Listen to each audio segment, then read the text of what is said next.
The Kashmir files film पर फिर मचा बवाल। Israeli film maker Nadav Lapid ने दिया बड़ा बयान। कश्मीर फाइल्स को बता दिया प्रोपेगेंडा वाली फिल्म। कश्मीर फाइल्स की खुद पीएम मोदी ने की थी तारीफ। आईएफएफआई जूरी हेड लेपिड ने फिल्म को बता दिया प्रोपेगेंडा। भड़के इजरायली अफसर ने नदव लेपिड को खूब लताड़ा। Concerning Nadav, I think that we don't accept it. This is his own private opinion. He can say that this is the opinion of the committee of this jury, which is okay, but it's nothing to do with Israel. Kashmir files Hindi cinema की वो film है जिसमें कश्मीरी हिंदुओं के खिलाफ हुए अत्याचार और घाटी से उनके पलायन की कहानी को दिखाया गया है। यही वजह है कि इसी साल मार्च में जब ये फिल्म रिलीज हुई तो बिना किसी खास प्रमोशन के ही इस फिल्म ने सिनेमा घरों में धूम मचा दी थी और अच्छी खासी कमाई भी की थी, क्योंकि इस फिल्म के जरिए कश्मीरी हिंदुओं का दर्द दिखाया गया था। लेकिन भारत में हो रहे international film festival of India यानी आईएफएफआई के जूरी हेड नदव लेपिड ने इस फिल्म को वल्गर और प्रोपेगेंडा बता दिया था, जिन्हें अब एक इजरायली अफसर कोबी शोशानी ने मुंह तोड़ जवाब दिया है, जो इजराइल के काउंसिल जनरल हैं।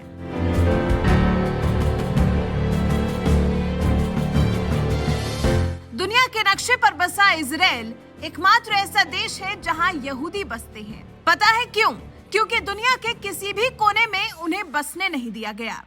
वो जहां भी गए उन्हें यातनाएं दी गई, उन पर अत्याचार किया गया। लेकिन इसके बावजूद कश्मीरी हिंदुओं पर हुए अत्याचार पर बनी फिल्म द कश्मीर फाइल्स को आईएफएफआई के जूरी हेड नदव लेपिड ने वल्गर और प्रोपेगेंडा से भरी फिल्म बता दिया और एक बयान में कह दिया, ये भद्दी और प्रोपेगेंडा पर आधारित फिल्म है। इसका नाम इतने प्रतिष्ठित फिल्म समारोह के प्रतियोगिता खंड में देखकर मैं हैरान हूँ।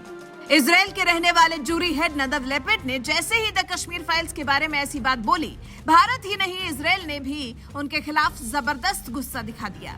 नदव लेपिड भले इजराइल के रहने वाले हों, उन्हें इजराइल के अफसरों ने ही मुंहतोड़ जवाब दे दिया। मिडवेस्ट इंडिया के इजराइल के काउंसिल जनरल कोबी शोशानी ने सोशल मीडिया पर ट्वीट करते हुए कहा, मैंने कश्मीर फाइल्स देखी है और कलाकारों से मुलाकात की है। मेरी राय नदव लेपिड से अलग है। उनके भाषण के बाद मैंने नदव को अपनी राय बताई। एक बयान में इजरायली अफसर कोबी शोशानी ने बताया, जब मैंने फिल्म देखी तो मेरी आंखों से आंसू आ गए। ये फिल्म देखना आसान नहीं था। मुझे लगता है कि ये इजराइल में भी दिखाया गया था। हम यहूदी हैं जो भयानक चीजों से पीड़ित हैं। मुझे लगता है कि हमें दूसरों के दुखों को साझा करना चाहिए। जहां तक नदव लेपिड की बात है, हम उसे स्वीकार नहीं करते हैं। मैं व्यक्तिगत रूप से इसे स्वीकार नहीं करता। वो ये कह सकते हैं ये जूरी की राय है, जो ठीक है, लेकिन उनके इस बयान से इजराइल का कोई लेना देना नहीं है। काउंसिल जनरल कोबी शोशानी ने आगे कहा, मेरे दृष्टिकोण से मैं किसी को माफी मांगने के लिए मजबूर नहीं कर सकता। यदि आप व्यक्तिगत रूप से पूछते हैं तो हाँ, मुझे लगता है कि उन्हें माफी मांगनी होगी, क्योंकि उन्होंने भारत के राजनीतिक विवाद में प्रवेश किया और उन्हें ऐसा कुछ नहीं करना चाहिए था। आईएफएफआई के जूरी हेड नदव लेपिड खुद इजराइल के रहने वाले हैं। यही वजह है कि उन्होंने द कश्मीर फाइल्स के बारे में जो बयान दिया उस पर भारत में बवाल मच गया, क्योंकि भारत में इजराइल को एक अच्छे दोस्त के तौर पर लिया जाता है। यहाँ तक कि इजराइल के पूर्व प्रधानमंत्री बेंजामिन नेतन्याहू और पीएम मोदी खुद एक दूसरे को अच्छा दोस्त बता चुके हैं। इतना ही नहीं, जिन कश्मीरी हिंदुओं पर हुए अत्याचार के मुद्दे पर द कश्मीर फाइल्स फिल्म बनी है, वो मुद्दा बीजेपी के लिए बहुत अहम रहा है। बीजेपी कश्मीरी हिंदुओं पर हुए अत्याचार के खिलाफ लगातार आवाज उठाती रही है। यहाँ तक कि जब इसी साल मार्च में फिल्म रिलीज हुई थी तो उस वक्त भी खुद पीएम मोदी ने देशवासियों से अपील की थी कि ये फिल्म देखनी चाहिए।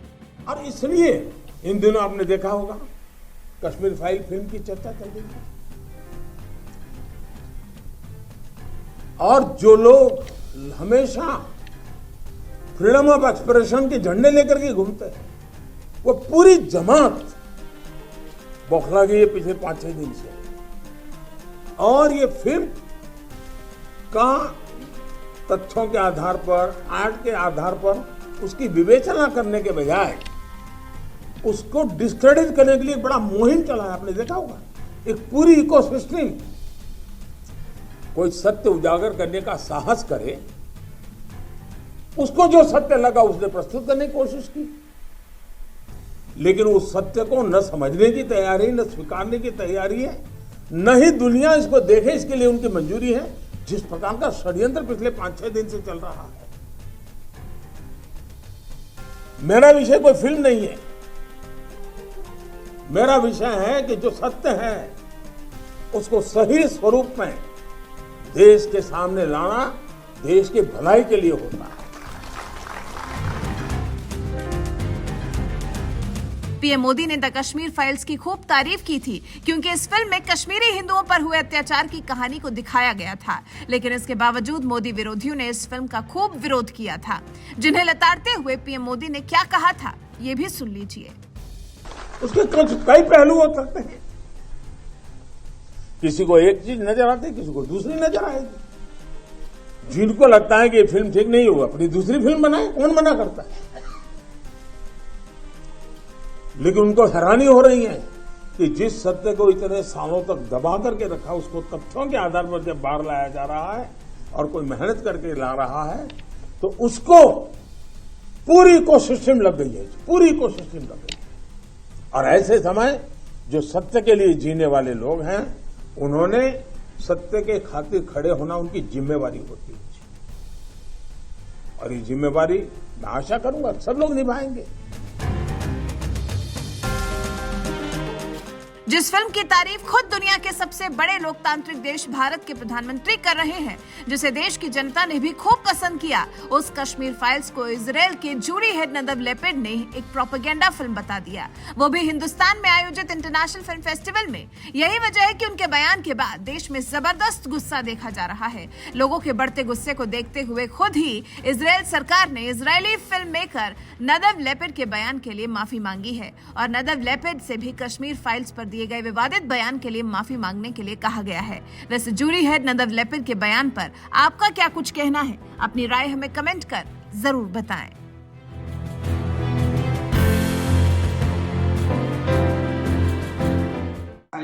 I saw the film. I met the cast. I met Anupam Kher. That we become friends, and of course Vivek and Pallavi. We are close friends today.